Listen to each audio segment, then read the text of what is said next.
जिस तरह से भारत को फाइटर जेट खरीदने के लिए चारों तरफ से ऑफर्स मिल रहे हैं, उसे देखकर हर कोई हैरान है।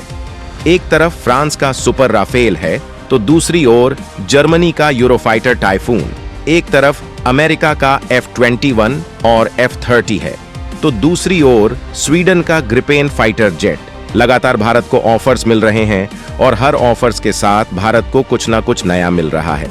अब ताजा ऑफर मिला है भारत अमेरिका से। अमेरिका ने भारत से कहा है कि वो उसका शानदार F-21 फाइटर जेट ले सकता है, जो ऐसी खूबियों से है जो विश्व में कोई भी फाइटर जेट के पास नहीं है। भारत इस फाइटर जेट को खरीदता है तो ये भारत के लिए बड़ा मौका होगा। अमेरिका और भारत के बीच F-21 को लेकर क्या नया माहौल चल पड़ा है, ये जानने से पहले आप मानते हैं कि मोदी सरकार के कार्यकाल में भारत पावरफुल बन रहा है, तो आपके सपोर्ट के लिए इस वीडियो पर लाइक और कमेंट में जय हिंद जय भारत लिख दीजिए। भारत इस समय एक अहम डील पर काम कर रहा है जिसका नाम है MRFA यानी medium multi role fighter aircraft योजना। इस योजना के तहत भारत 114 नए लड़ाकू विमानों को खरीदी करने की तैयारी कर रहा है ताकि उसकी वायुसेना को और भी अधिक ताकतवर बनाया जा सके। इसमें अमेरिका भी एक है जो भारत को F-21 देना चाहता है, लेकिन भारत ने इसको लेकर अपनी तरफ से कोई बयान नहीं दिया है। लेकिन अमेरिका जिस तरह से भारत के लिए इसे निर्यात के लिए खोल रहा है, उसे देखते हुए F-21 की चर्चा करना तो बनता ही है। अमेरिका ने F-16 को रीब्रांड करके F-21 नाम दिया है। यह वही विमान है जो 1970 के दशक से सेवा में है, लेकिन लॉकहीड मार्टिन का दावा है कि इसमें कई सुधार किए गए हैं। F-21 में कई खासियतें हैं। यह F-16 से 40% ज्यादा एयर टू एयर हथियार ले सकता है।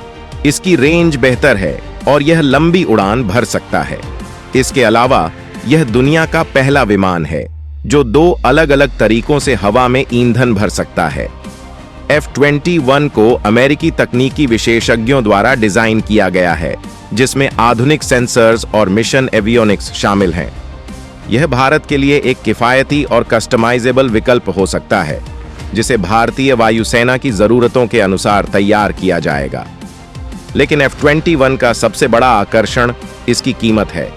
भारत के लिए यह एक किफायती विकल्प हो सकता है जो मेक इन इंडिया के तहत भारत में ही निर्मित हो सकता है। लॉकहीड मार्टिन ने कहा है कि F-21 को समय समय पर अपग्रेड किया जा सकता है ताकि यह भविष्य की युद्ध जरूरतों के हिसाब से तैयार रहे। यह स्केलेबल सॉल्यूशन भारत के बजट केंद्रित दृष्टिकोण को ध्यान में रखते हुए डिजाइन किया गया है, जो धीरे धीरे अपग्रेड हो सकता है, बजाय इसके कि एक नया प्लेटफॉर्म खरीदा जाए जो महंगा हो। यानी इसे भारत खरीदकर अपने हिसाब से अपग्रेड कर सकता है ताकि भारत के लिए यह फाइटर जेट महंगा ना पड़े। लेकिन सवाल यह है कि क्या F-21 भारतीय वायुसेना की मौजूदा और भविष्य की रक्षा जरूरतों को पूरा कर पाएगा?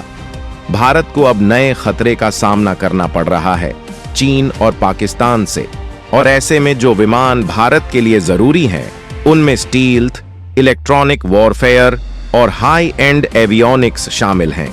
F-21 में स्टील्थ जैसी क्षमताएं नहीं हैं और न ही इसमें इलेक्ट्रॉनिक युद्ध की तकनीक है, जो भारत की वायुसेना के लिए अत्यधिक महत्वपूर्ण हो सकती है। इसका डिजाइन भी अब पुराना हो चुका है और भारत ने राफेल जैसी उन्नत विमानों से जो अनुभव प्राप्त किया है, वह कहीं अधिक प्रभावशाली है। यानी भारत के सामने पशोपेश की स्थिति है कि इस विमान को खरीदे या नहीं। सवाल यह उठता है कि क्या F-21 को चुनना भारत के लिए सही विकल्प होगा? क्या यह पुराने F-16 का अपग्रेडेड संस्करण भारतीय वायुसेना की भविष्य की ताकत बन सकता है? भारत का ध्यान आत्मनिर्भरता और तकनीकी विकास पर है और आने वाले समय में तेजस 1 और एमका जैसी परियोजनाओं से भारत की वायुसेना और भी ताकतवर बनने वाली है।